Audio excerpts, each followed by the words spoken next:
Oh, I don't look at it and see a real family. I see a bunch of beautiful people in me. You can make the family work. I mean, after all, none of these people look alike. Nobody cares. The Partridge Family tree had been planted. Little did anyone realize the hit it was about to become. The year was 1970. Apollo 13 was launched. U.S. troops invaded Cambodia. Student protesters were gunned down at Kent State. Jimi Hendrix and Janis Joplin overdosed, and the Beatles released their final album. On television, Marcus Welby, M.D. was America's #1 rated show.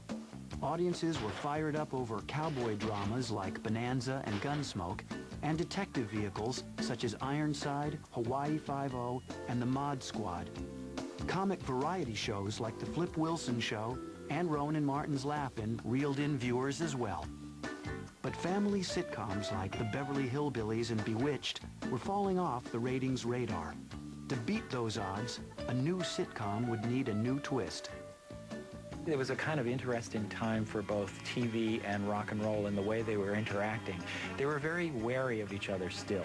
It's the early 70s, you know, the Beatles are very hot, you know, it's a kind of revolutionary time in rock music, and TV doesn't like revolution because that's too hot, and this is a cool medium. And so how do we tame that? And the way to tame that is to bring a family into it. And so it was an interesting way to combine kind of the Brady Bunch with the Monkees. The very same formula that worked for the Monkees was applied. Music producer Wes Farrell gathered major songwriting talents, such as Carole King, Paul Anka, and Neil Sedaka, to pen tunes for the Partridges. Shirley Jones was to sing lead vocals, while the rest of the cast would lip sync and pretend to play their instruments. Seasoned studio musicians would do the rest. We were just looking for actors. Anybody can lip sync. But a hidden talent stepped up to the mic. Accomplished guitarist David Cassidy auditioned for the show's producers by singing along to a Crosby, Stills and Nash record. Heads immediately turned.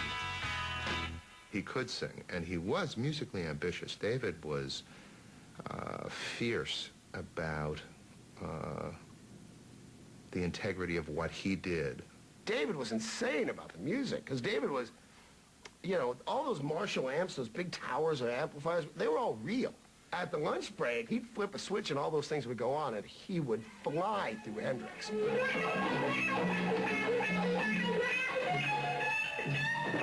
Quiet! The Partridge Family's first single, I Think I Love You, was released weeks before the pilot aired.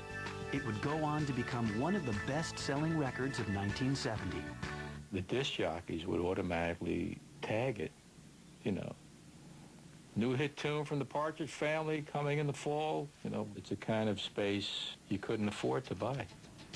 The Partridges were poised to storm the pop culture scene.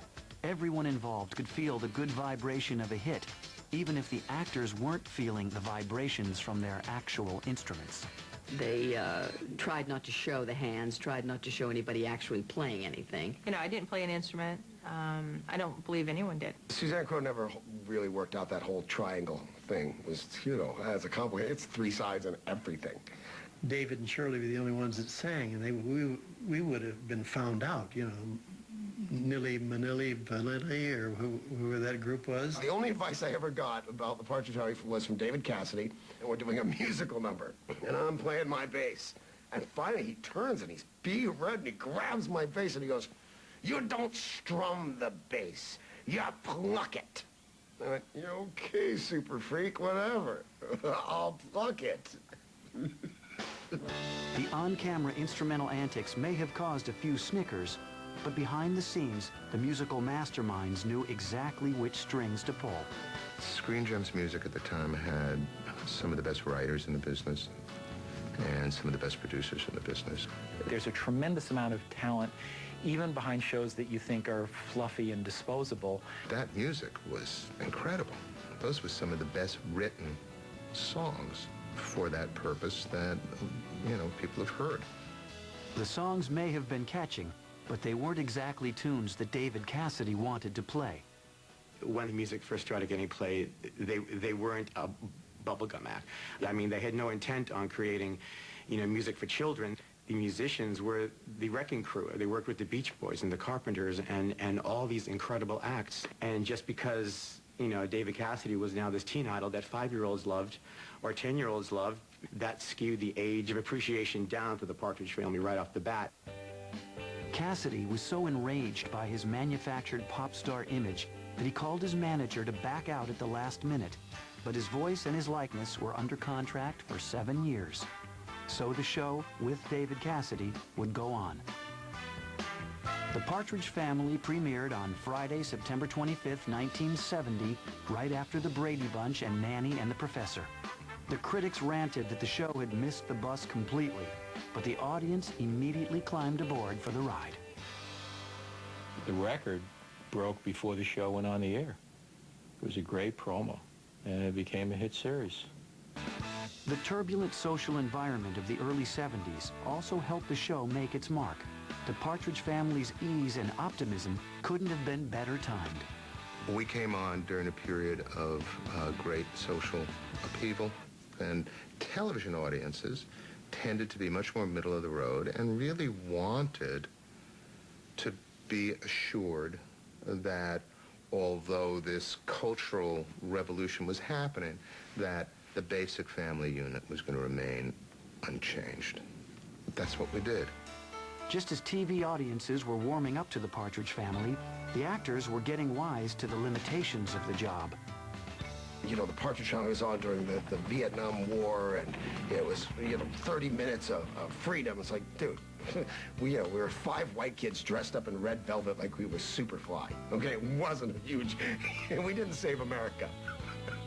While the Partridge Clan was not about to save America, one of its members would take the country by storm and generate a teen idol hurricane.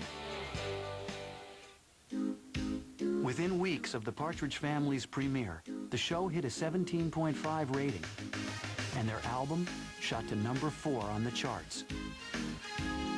Not long after, I Think I Love You hit number 1. It would go on to sell 5 million copies, beating the Beatles' Let It Be by the year's end. But it wasn't just record sales making headlines. Young Danny Bonaducci was receiving accolades for his wit and sharp comic timing. Very little downside risk. Danny just had it, and not many kids do. He had timing.